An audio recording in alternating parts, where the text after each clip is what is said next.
Good morning, folks. That was a delightful evening here at Frozen Head State Park in Tennessee. Obviously not a camping situation that we prefer, but it wasn't bad. It really wasn't bad. And if you ever come here, plan on staying a couple, 3 days, because there are some gorgeous hikes to be had. I'd love to stick around and run a few of them, but we just got to keep moving. We got a lot of fun things ahead of us, a lot of miles to cover, and those kayaks, they're just sitting behind us going, hey guys, what the heck? Are we ever going to get in the water? So we got to find a lake. Stat.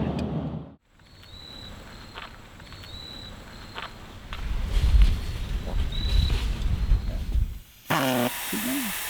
Keep on tight. All the way.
Growing up as a kid here in Tennessee, I often heard rumors of a curious oddity lurking in these hills.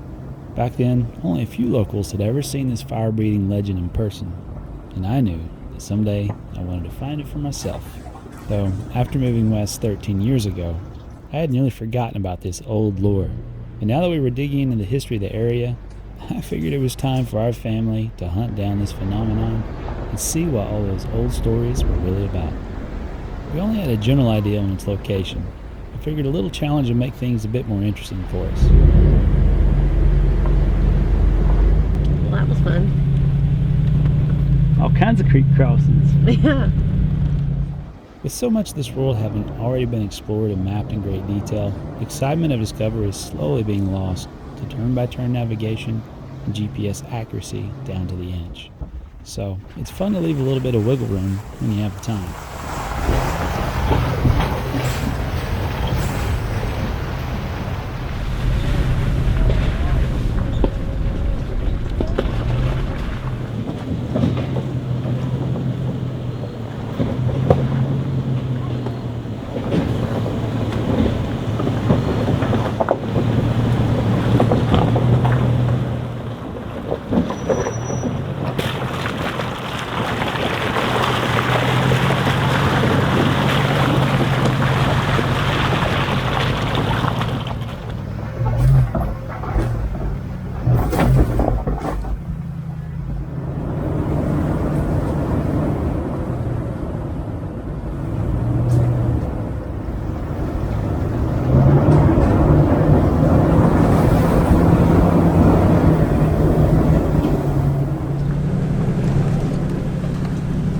Well, this is what happens when you go a little further, and then a little further, and then a little further more. You're like, should I turn around? Should I drop the trailer? And you don't. You just keep going. It's not as wet up here, though. Yeah, if it was muddy, we wouldn't be doing what we're doing for sure. Because it also kind of sucks, because I feel like the higher we go up, the further away we're probably getting from that. From a turnaround, I think that we've definitely overshot where the flame is at, but it wasn't very obvious. No, maybe on our way back we can figure it out. If we have to go, I'm assuming we have to go back this way. I think it dead ends. With the trail getting narrower and more challenging, we were pretty sure we had missed our now popular point of interest, but the ride was so fun, it was hard to stop going. Now, obviously a trailer comes with its advantages and disadvantages in these kinds of situations. While you can carry a ton of gear, water, and toys, turning around in tight situations can be a challenge. It wasn't long until we hit an off-camber spot in the trail that just didn't sit right with Sarah. So we were continuing down the trail, and then we got to this one spot that just made me feel a little squeamish. And Kev and I agreed that we'd only keep going if we both felt comfortable. And this did not make me feel comfortable. It's kind of hard to tell, but that's pretty off camber and muddy with that at the bottom. So we're just gonna slowly start backing our way out of the spot. More than likely, we could have made it through just fine, but after nosing into it to test the feel, we found the downhill slippage was just a bit too much for our comfort. We really can't stress enough that these videos simply don't do these situations justice until you see them in person.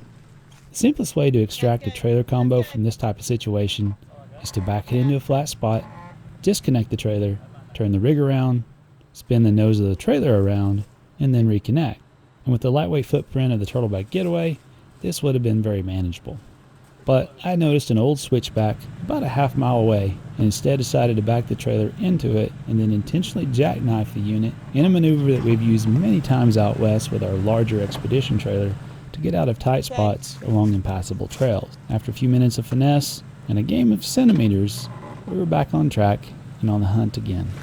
Okay, right there. Because it's the way that it's angled, it's running into my water cans. I mean, you could maybe go centimeters. No, that's it.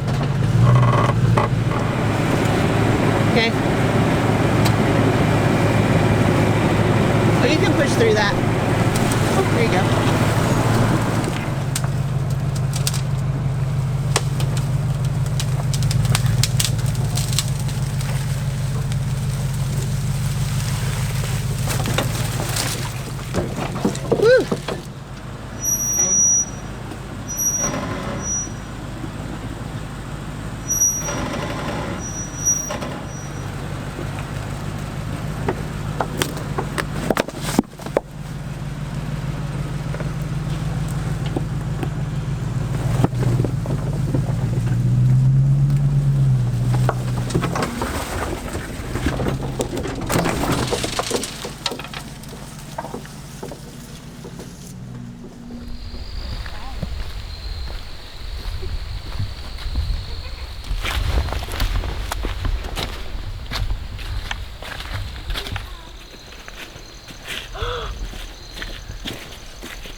All we have to do is go this way.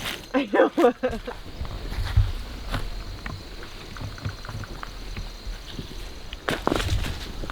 What in the world? We just hitting for cold.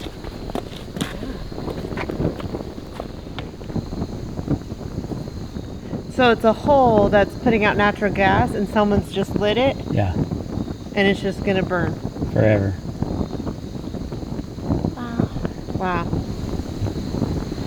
Kind of getting hot. All right. So many crazy things to see here. That is wild. It's just a natural gas well. It's been lit.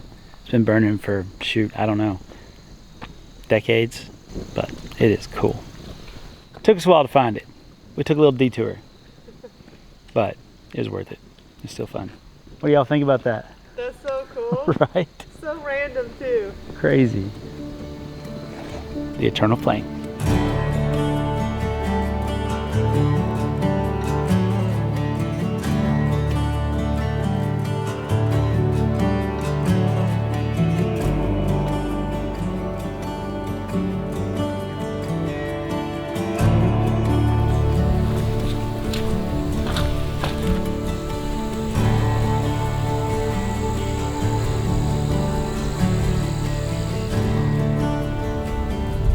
You sure are so green, huh? Mm-hmm.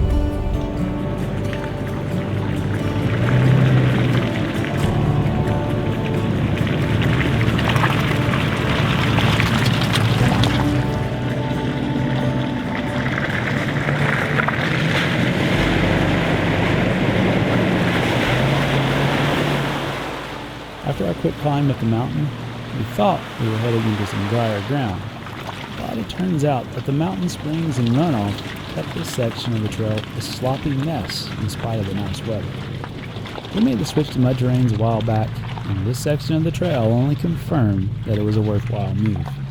We were quickly finding out, though, that our kayak mounts left a lot to be desired for the abuse the trail can throw at them. This mud hole was a bit too much for the composite structure and snapped 2 of their mounts. We've got some ideas for a new custom system that we'll build in the future. Add another project to the fabrication list. Ooh-wee.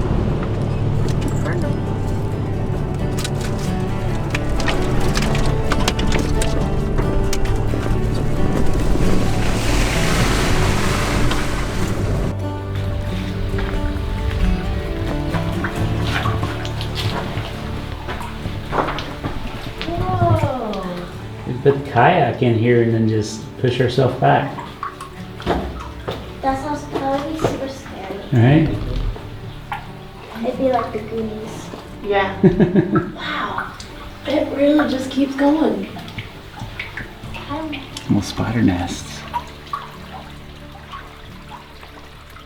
Yeah, good eye, Mom. Thanks. Tempting. There's somebody coming. That's real.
I think we might have it.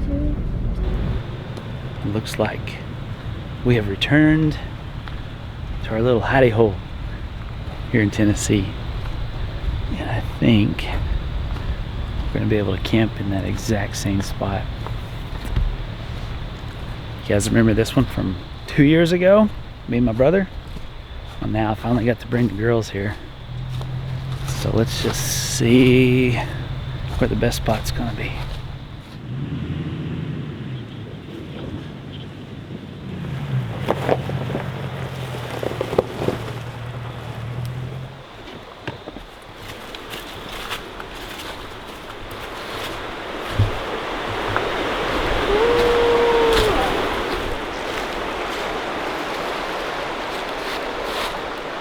How's this spot?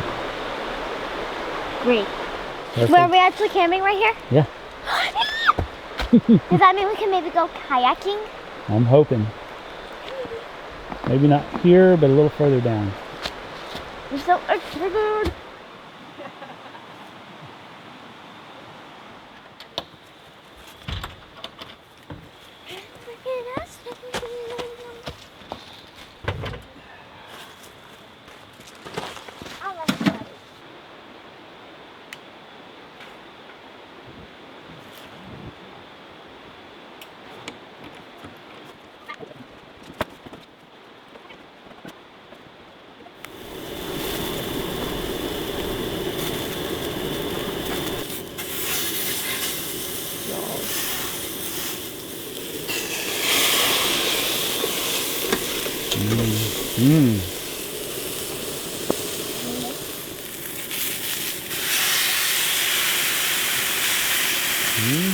Whose steak is that? Mine. What? That looks good.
next morning, we were determined to put our kayaks in some water and begin our new waterborne experience.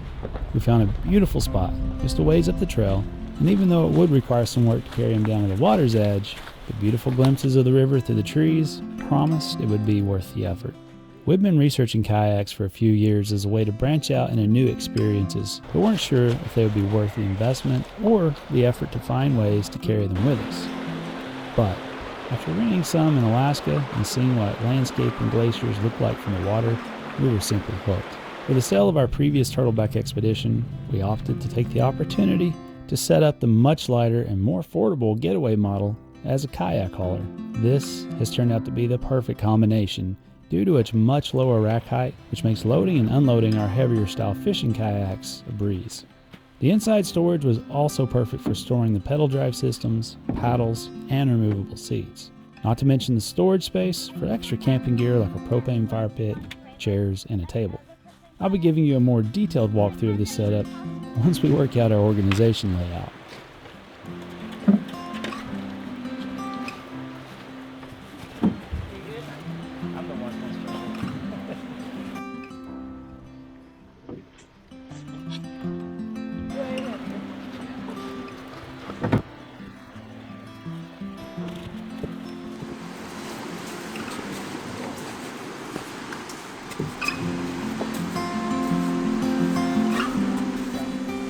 Am I steering?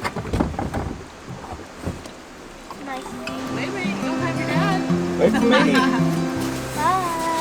Hey.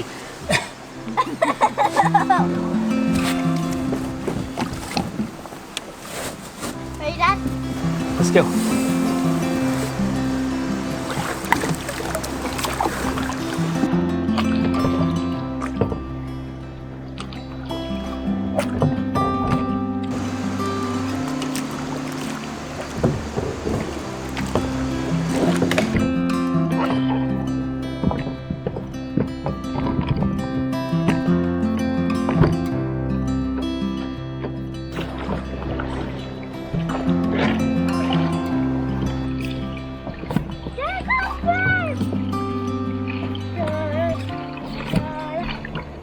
Are there alligators here?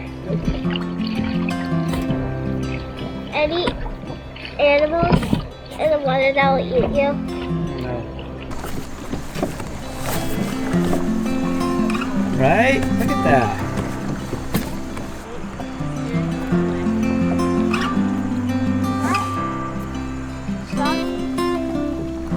Go for it. All right. So we didn't exactly pick the easiest location to start our foray into kayaking, but I don't know if we could have picked a prettier place in Tennessee. This is just stunning. And the fins are much needed against this current. It's taking a little bit of getting used to with the rudder as well because it wants to turn you quick. What do you think, Mama? Love it. Awesome. What do you think, Caroline? I love it. Yeah? Like, I can help but not get wet.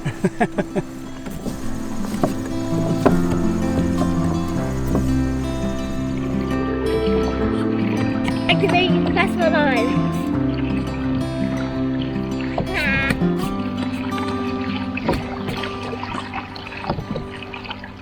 Stay in it, stay in it. This is the way to go kayaking, right? Hi. All right, here's some of the fastest current we've been in yet. You ready for this? Ready? Stay in it.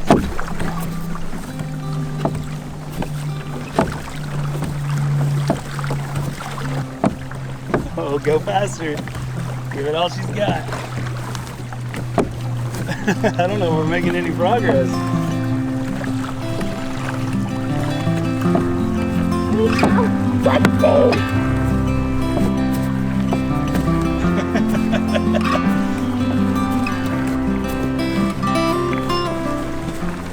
Hard!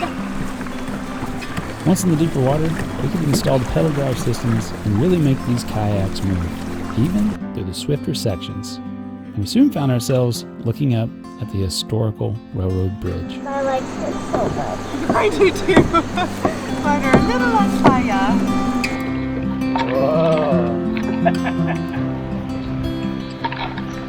It's like a ride in Hollywood. How was that?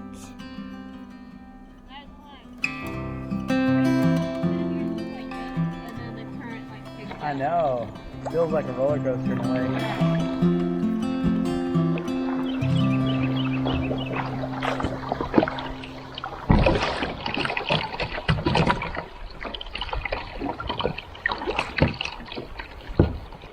Okay, that's boring. We need some action. Okay, so while one of us is ready for some whitewater rapids, the rest of us felt this was a great start for getting our river legs under us. We make no apologies for being complete noobs at this hobby, but after a couple of test drives, we could tell that it was going to be a whole new exciting way to explore and maybe even put some fish on the table in the future. Stay tuned as we blend in this unique form of travel into our adventures and share our lessons learned. After our test paddle and a good cardio session, it was time to load up and roll on to our next leg of Tennessee travel. Be sure to subscribe if you haven't already, and ride along as we continue to explore the Southeast and beyond.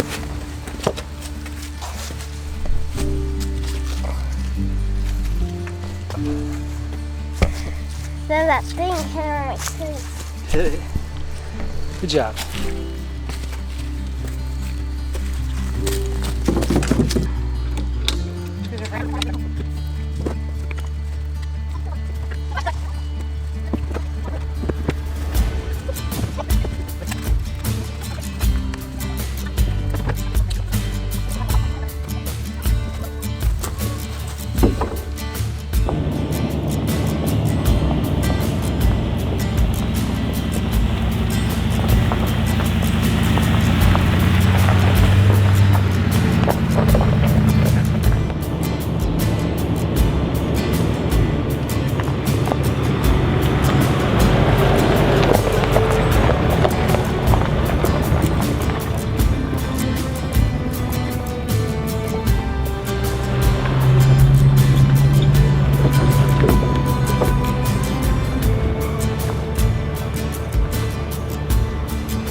Lifestyle Overland is supported by viewers like you.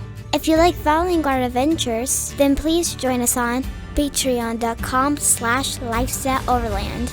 Thank you, painters, for all your support. Until next time, stay curious.